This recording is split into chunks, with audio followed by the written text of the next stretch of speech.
സ്വാമിയെ ശരണം അയ്യപ്പ. 2025 ഞാനൊരു ശബരിമല യാത്ര നടത്തി.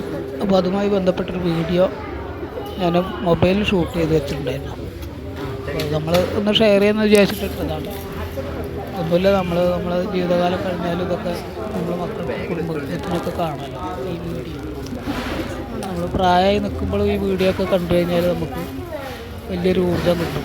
ഇത്തരത്തിലുള്ള വീഡിയോകളൊക്കെ ഒന്ന് സൂക്ഷിച്ച് വെച്ച് പിന്നീട് കാണുമ്പോൾ നമ്മളെന്നും ഈ പ്രായം തളരാതെ നിൽക്കണില്ല. കുറച്ച് കാലം കഴിഞ്ഞ് നമ്മൾ പ്രായമൊക്കെയായി മലയൊന്നും കയറാൻ കഴിയാത്ത രീതിയിൽ വീട്ടിലടച്ചിരിക്കുമ്പോൾ ഇത്തരത്തിലുള്ള വീഡിയോകൾ നമ്മൾ പാസ്റ്റ് ജീവിതത്തിൽ കാണുമ്പോൾ നമുക്കൊരു എനർജി കിട്ടും.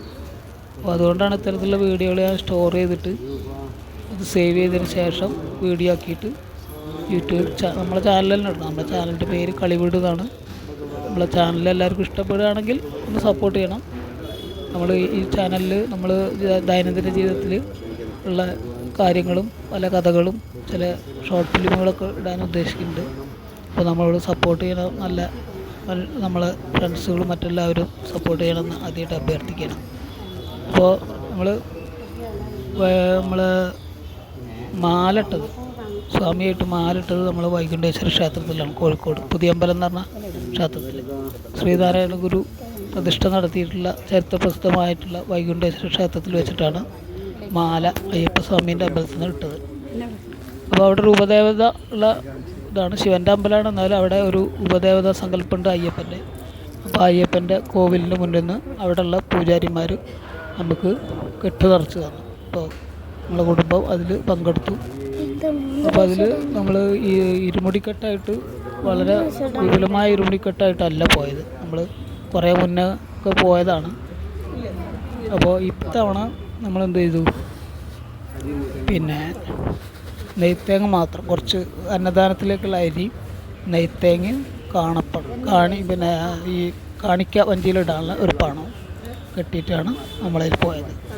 അപ്പോൾ ചെറിയ തേങ്ങയാണ് എടുത്തുള്ളൂ. വലിയ തേങ്ങ ആകുമ്പോൾ നമുക്ക് കുറേ നടക്കാനുള്ളതല്ലേ.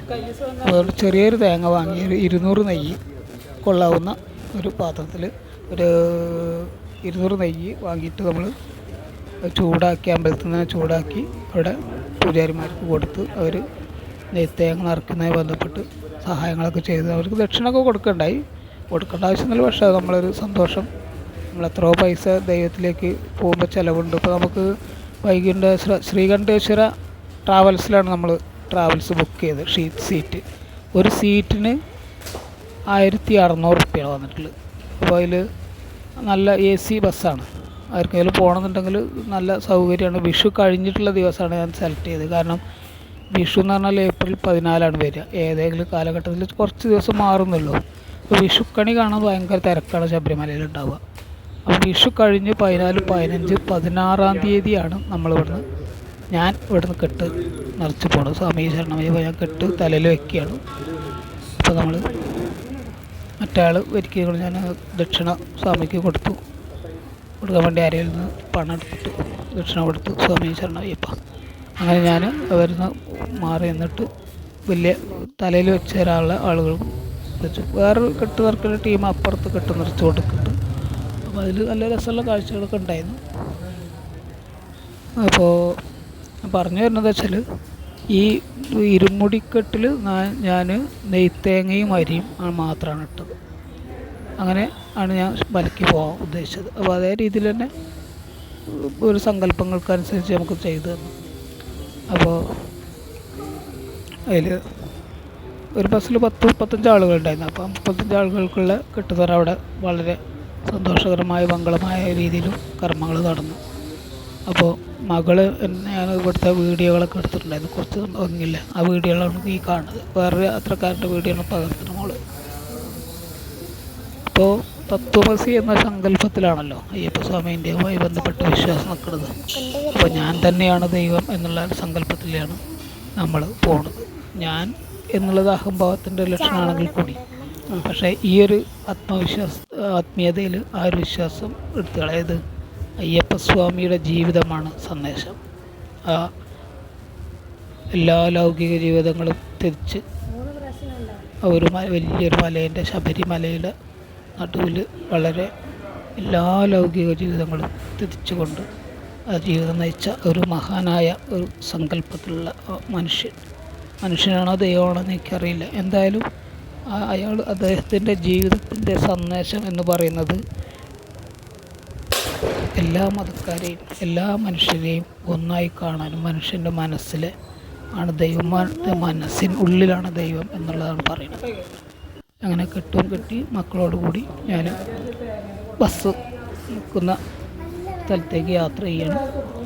യാത്ര ചെയ്ത സമയത്ത് മോള് എന്ത് ചെയ്തു, അവിടെ കുറച്ച് റീൽസ് ഇടാൻ വേണ്ടി വീഡിയോ എടുക്കാൻ തന്നെ. അങ്ങനെ അവൾ ശ്രീകണ്ഠേശ്വര ക്ഷേത്രത്തിൻ്റെ മുറ്റത്ത് കൂടെ നടന്നു പോകുമ്പോൾ അവരവിടെ ഒന്ന് ഓടി വരുന്ന സീനുകളൊക്കെ ആയിട്ടുള്ള ഒരു വീഡിയോകളൊക്കെ എടുത്തു.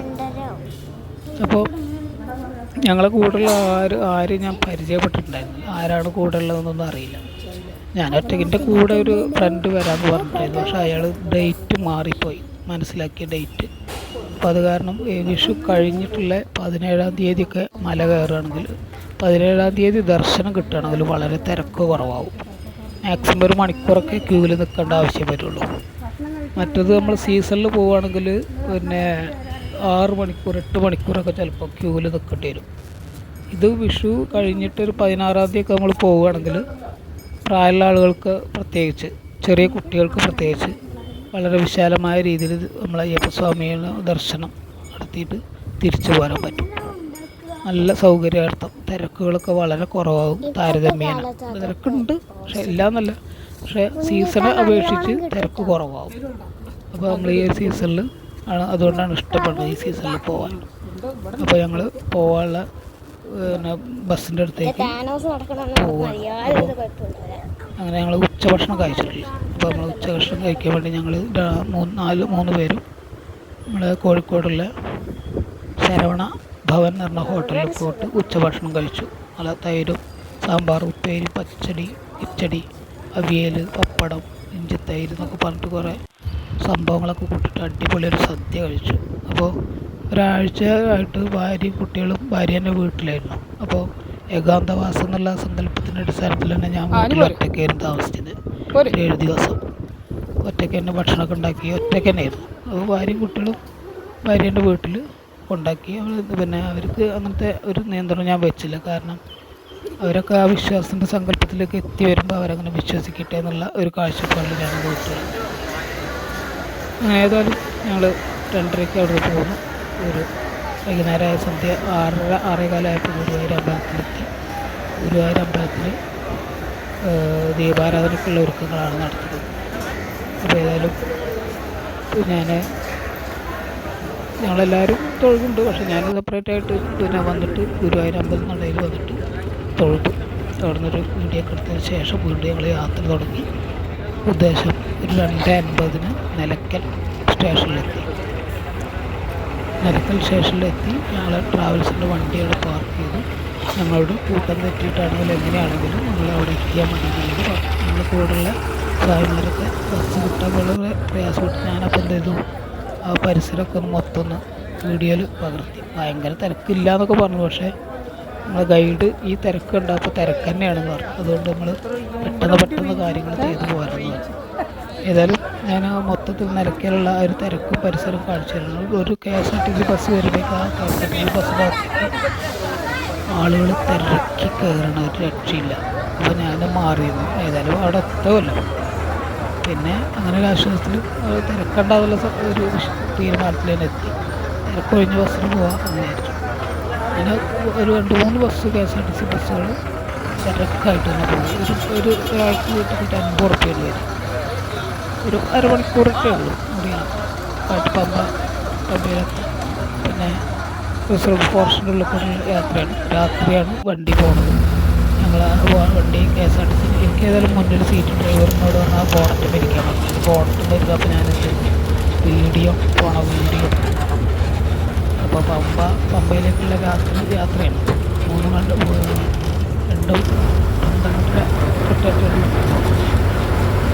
വണ്ടി പോകുന്ന സമയത്ത് കാട്ടിലുള്ള രാത്രി കാഴ്ച കുറച്ചൊക്കെ വീഡിയോ എടുക്കും. എനിക്ക് അതിശയം തോന്നി എന്താ വെച്ചാൽ ഇപ്പോൾ ഈ ഒരു ആധുനിക കാലത്താണ് ഇത്രയും പിന്നെ സൗകര്യപ്രദമായ രീതിയിൽ ഭക്തന്മാർക്ക് സൗകര്യപ്രദമായിട്ടുള്ള രീതിയിലൊരു ഒരുക്കങ്ങളൊക്കെ ശബരിമലയിൽ എത്തിയിട്ടുള്ളത്. ഇത് പമ്പയാണ്. പമ്പ നദിയുടെ അടുത്ത് ഞങ്ങൾ ബസ് നിർത്തി ഞങ്ങളോട് ഇറങ്ങി. അങ്ങനെ ഞങ്ങൾ ഓരോരുത്തരായിട്ട് ഗണപതിക്ക് തേങ്ങ കുടച്ച് പിന്നെ അവിടുന്ന് നമ്മളെ ഈ വെർച്വൽ ക്യൂവിൻ്റെ ഇതൊക്കെ കാണിച്ചു കൊടുത്തു. മല ഇങ്ങനെ കയറാൻ തുടങ്ങി. അപ്പോൾ സാധാരണ കരിമല വഴിയുള്ള കയറ്റാണ് കന്യാസ്വാമിമാർ കയറില്ല. അപ്പോൾ കന്യാസ്വാമിമാരല്ലാത്തവർക്ക് നല്ല വേറെ കുറച്ച് നല്ല വഴിയുണ്ട്. റോഡ് മാർഗം വലിയ കുത്തന അല്ലേനും കുത്തന ഉണ്ടേനും അതിൽ ഞാൻ എന്ത് ചെയ്തു, പിന്നെ റോഡ് മാർഗം ഞാൻ മെല്ലെ നടക്കാൻ തുടങ്ങി. കുറേ നടന്നപ്പോൾ ക്ഷീണിച്ചു. ഞാൻ എന്ത് ചെയ്തു, കുറച്ച് ലൈവ് വീഡിയോ എടുത്തു നടന്നു പോരണ. അപ്പോൾ പമ്പയിൽ ആ പുലർച്ചയുള്ള ഒരു കുളി ഭയങ്കര അനുഭവമായിരുന്നു. ഈ സ്റ്റെപ്പുമ്മലൊക്കെ കുറേ തുണികൾ അന്യ സംസ്ഥാന ഭക്തന്മാരാവും മിക്കവാറും. അവിടെ ഷെഡികൾ അതൊക്കെ കൂട്ടിയിട്ടുണ്ട്. മഴക്കാലത്ത് എന്താകണോ ചെയ്യുക, അത് വേസ്റ്റ് എടുത്ത് മാറ്റുക, എന്താ പറയുക, പമ്പയിൽ പോവുക എന്നൊക്കെ ദൈവത്തിനറിയാം. പമ്പ മലിനമാകരുത് എന്നുള്ളതാണ് സങ്കല്പം. പക്ഷേ ചില ആളുകൾ അതൊന്നും ശ്രദ്ധിക്കില്ല. പമ്പേൻ്റെ തീരത്ത് കുറേ വേസ്റ്റുകൾ അടിഞ്ഞു കൂട്ടിയിട്ട്, പ്രത്യേകിച്ച് ഗണപതി കോവിലിൻ്റെയൊക്കെ പരിസര പ്രദേശങ്ങളിൽ ധാരാളം വേസ്റ്റുകളാണ്. ടോയ്ലറ്റുകൾ തന്നെ ഉണ്ട് കുറേ. പക്ഷേ എന്തായാലും പഴയ കാലത്തത് പോലല്ല. എൻ്റെ ഏട്ടനൊക്കെ പണ്ട് വലിയ ഏട്ടൻ മലയ്ക്ക് പോയിട്ടുള്ളൊരു കാര്യം ഫോട്ടോസൊക്കെ കണ്ടിട്ടുണ്ടായിരുന്നു. കാട്ടിൻ്റെ ഉള്ളിൽ കൂടെ ഒക്കെ പോണ സമയത്ത് ആനക്കൂട്ടങ്ങളും ഇതൊക്കെ ആക്രമിച്ചു എന്നൊക്കെ പറഞ്ഞിട്ടുള്ള കഥകൾ കേട്ടത്. പക്ഷേ ഇപ്പോൾ ഈ കാട്ടിൻ്റെ നടുക്കൂടെ പേടിയുണ്ട്. പിന്നെ കടുവ, ബിവെയർ കടുവ എന്നൊക്കെ പറഞ്ഞ പോസ്റ്റുണ്ട്. ബിവെയർ ടൈഗർ, ബിവെയർ സ്നേക്സ് ഒക്കെ പറഞ്ഞിട്ട് ഓരോ പോസ്റ്റുകൾ. അവിടെ എത്തുമ്പോൾ ഞാൻ സത്യത്തിൽ പേടിച്ചു പോയി. ഇത് എന്തെങ്കിലും സംഭവിച്ചാലായിരുന്നു. സംഭവിച്ച് കഴിഞ്ഞിട്ടിപ്പോൾ നമ്മൾ നിലവിളിച്ചിട്ട് കാര്യമില്ലല്ലോ. എന്തായാലും ഒരു മനസ്സിലൊരു ധൈര്യം. അങ്ങനെ ഞാൻ ഒറ്റയ്ക്ക് അങ്ങോട്ട് നടന്നു തുടങ്ങി. മറ്റുള്ള ആൾക്കാരൊക്കെ ഓരോ വഴിക്കാനെ പോയി. ഞാനെന്ത് ചെയ്തു, ഞാനൊരു ധൈര്യത്തിൽ അവിടെ എന്തായാലും ഇവരെ എല്ലാവരും ഉണ്ടല്ലോ. പിന്നെ എന്തെങ്കിലും മൃഗങ്ങൾ അറ്റാക്ക് ചെയ്യുകയാണെങ്കിൽ അത് പിന്നീട് അപ്പോൾ ആൾക്കാർ കണ്ടോട്ടെ വെച്ചിട്ടാണ് ഞാൻ ഈ ഒരു ലൈവ് പിന്നെ ഇങ്ങനെ സ്വന്തം പകർത്തി. തെളിവുള്ള എന്തെങ്കിലും സംഭവിക്കുകയാണെങ്കിൽ അപ്പോൾ ആ രീതിയിൽ തന്നെ. അപ്പോൾ ഈ ഒരു യാത്രയിൽ എന്താ വെച്ചാൽ വീടുമായി ബന്ധപ്പെട്ടുള്ളൊരു കാര്യങ്ങൾ നമ്മളെ മനസ്സിൽ വരുന്നില്ല എന്നുള്ളതാണ്. കുടുംബത്തിൻ്റേതായിട്ടുള്ള ഒരു ടെൻഷനോ ലൗകികപരമായിട്ടുള്ള ജീവിതവുമായി ബന്ധപ്പെട്ട ഒരു വിഷയങ്ങളും അലട്ടണില്ല ഈ യാത്രയിൽ. ലക്ഷ്യം ഒരൊറ്റ ഒന്നുള്ളൂ, ശബരിമല ധർമ്മശാസ്താവിനെ കാണാമെന്നുള്ളത്. അത് സത്യത്തിൽ ആ നെയ്ത്തേങ്ങയിൽ അടങ്ങിയിട്ടുള്ള നെയ്യ്, ഒരു തത്വമസി ചിന്തയോടുകൂടിയുള്ള നെയ്യ് ഒഴിക്കലും ആത്മാവാവുന്ന തേങ്ങയും കൊണ്ട് നമ്മൾ മോക്ഷപ്രാപ്തിയിലേക്കുള്ളൊരു യാത്രയാണ്. 18 പടികളും സങ്കല്പിച്ചിട്ടുള്ള ആ യാത്രയിൽ നമുക്ക് കൃത്യമായ ഒരു ദിവസമാണെങ്കിൽ കൂടി, ഒരു 24 മണിക്കൂറാണെങ്കിൽ കൂടി നമ്മളെ മനസ്സ് വളരെ ഭക്തി ആദരവായിട്ടുള്ളൊരു മോക്ഷയാത്രയിലാണ്.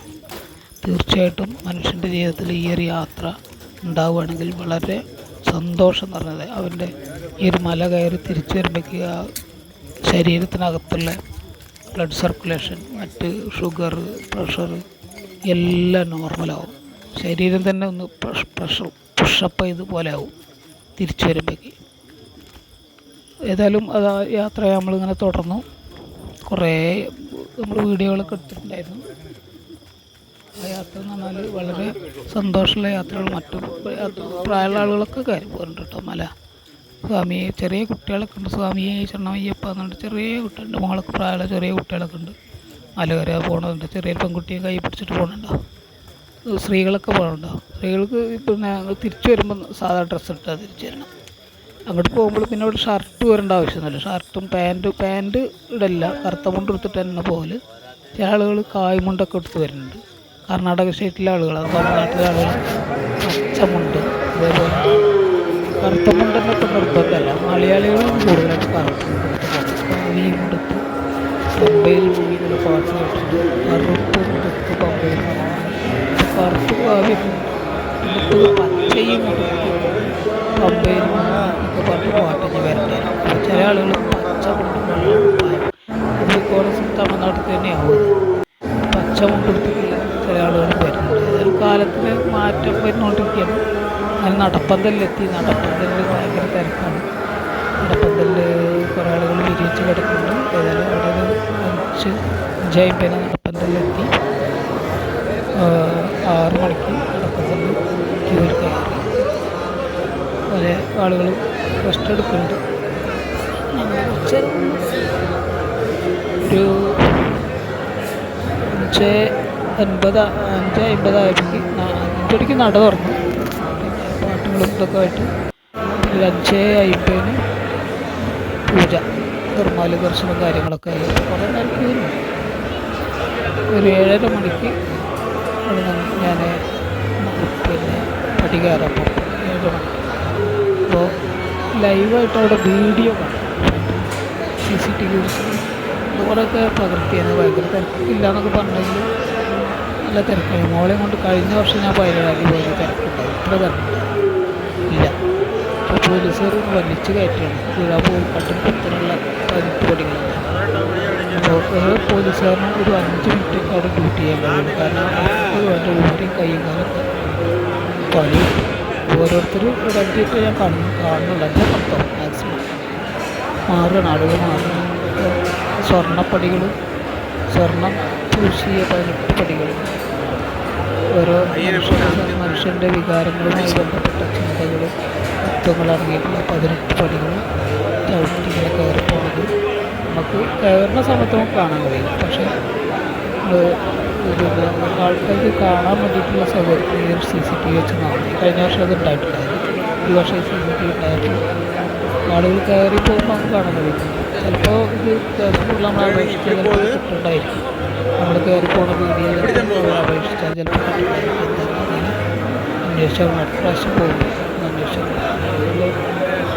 എല്ലാവരും കുടുംബ സമയം പോകാൻ പറ്റുന്ന സമയം വരികയാണെങ്കിൽ കാണാൻ സൗകര്യം നമുക്ക് ലൈവായിട്ട് ഏറ്റവും വലിയ റെസ്പോണ്ടിൽ അപേക്ഷിച്ചിട്ട് അവധി ഒന്ന് വാങ്ങാൻ പറ്റും. നല്ല തിരക്കാണ്. നല്ല തിരക്കാണ്. ഒരു തലേന്ന് ഇരുന്നിട്ട് തലേന്ന് പോരാൻ പറ്റും. അപ്പോൾ അങ്ങനെ നിൽക്കുന്ന സമയത്ത് ഒരു കുട്ടീൻ്റെ അച്ഛൻ അവിടെ മിസ്സായി വാർത്ത. ചെറിയൊരു കുട്ടി ഇരിക്കുന്നുണ്ടല്ലേ.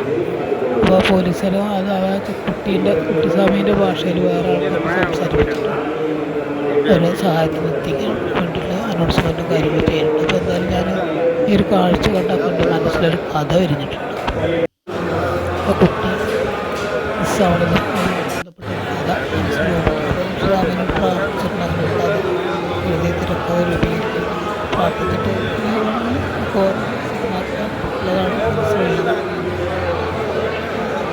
ഏതായാലും കുറേ നേരം നിൽക്കുകയാണ്. അപ്പോൾ 18 പടി കാരണം കുറേ വിഷ്വൽസ്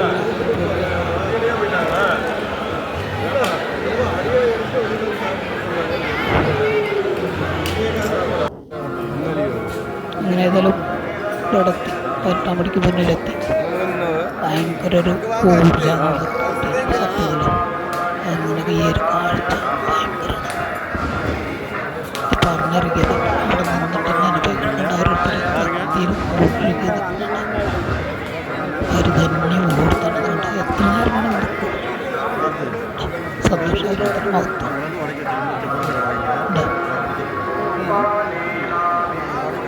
എന്താ സന്തോഷം. ഇത്രയും ജനങ്ങളാണ്. അന്തരീക്ഷമുണ്ട്. 18 പടിയാണ് കാണുന്നത്. സൂപ്പറല്ലേ. ഓക്കെ. അങ്ങനെ ഞങ്ങൾ കേരളത്തിലായിട്ട് തേങ്ങ കൊടുക്കാൻ വേണ്ടി ഞാൻ പോയി. പിന്നെ ഇവിടെ ആദ്യത്തെ കേരളത്തിൽ തേങ്ങ കൊടുക്കാൻ കയറി.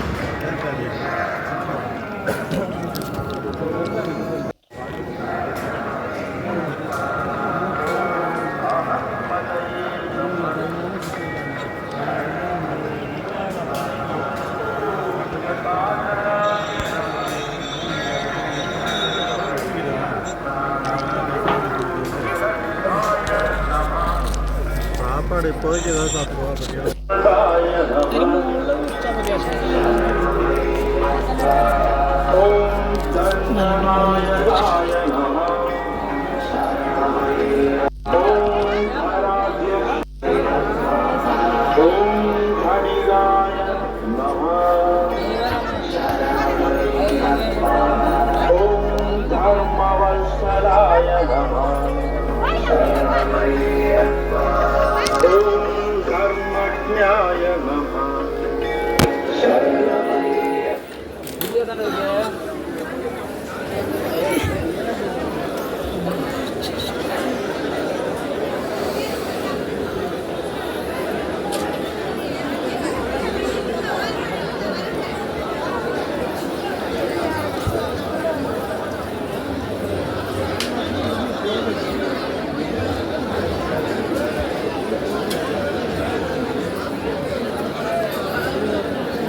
സൂപ്രണ്ട് ഓഫീസ് കാരകിൽ വരവും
അയ്യപ്പ